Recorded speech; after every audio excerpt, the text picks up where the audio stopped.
Then the man brought me back to the gate that faces east, and I saw the glory of the God of Israel coming from the east. His voice was like the roar of many waters, and the earth shone with his glory. The vision I saw was like the vision I had seen when he came to destroy the city, and like the visions I had seen by the river Kibar. I fell face down, and the glory of the Lord entered the temple through the gate facing east.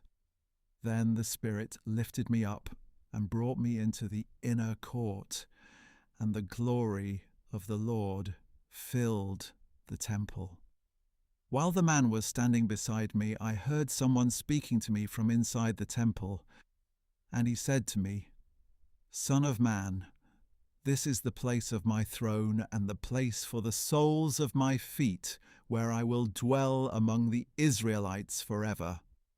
The house of Israel will never again defile my holy name, neither they nor their kings by their prostitution and by the funeral offerings for their kings at their deaths.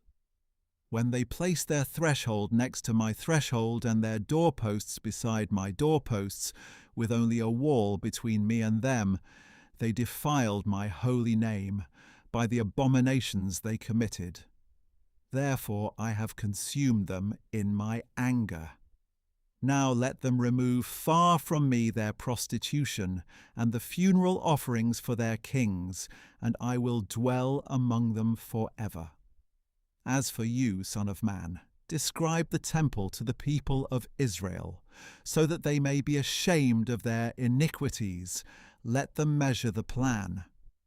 And if they are ashamed of all they have done, then make known to them the design of the temple, its arrangement and its exits and entrances, its whole design along with all its statutes, forms and laws. Write it down in their sight so that they may keep its complete design and all its statutes and may carry them out. This is the law of the temple. All its surrounding territory on top of the mountain will be most holy. Yes, this is the law of the temple. These are the measurements of the altar in long cubits, a cubit and a handbreadth. Its gutter shall be a cubit deep and a cubit wide, with a rim of 1 span around its edge. And this is the height of the altar. The space from the gutter on the ground to the lower ledge shall be 2 cubits, and the ledge 1 cubit wide. The space from the smaller ledge to the larger ledge shall be 4 cubits, and the ledge 1 cubit wide. The altar hearth shall be 4 cubits high, and 4 horns shall project upward from the hearth. The altar hearth shall be square at its 4 corners, 12 cubits long and 12 cubits wide. The ledge shall also be square, 14 cubits long and 14 cubits wide, with a rim of half a cubit and a gutter of a cubit all around it. The steps of the altar shall face east.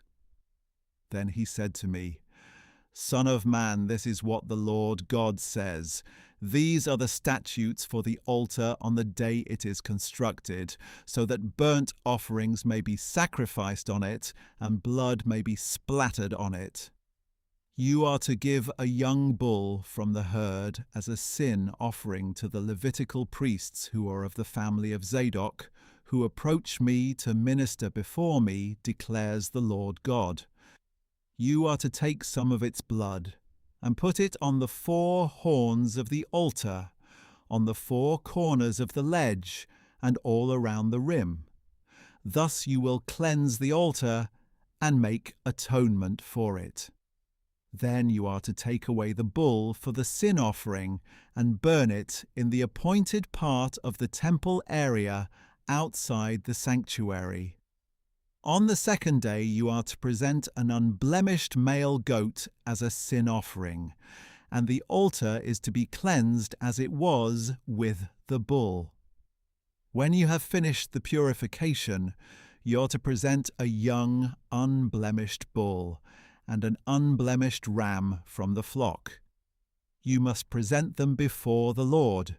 The priests are to sprinkle salt on them and sacrifice them as a burnt offering to the Lord. For 7 days you are to provide a male goat daily for a sin offering.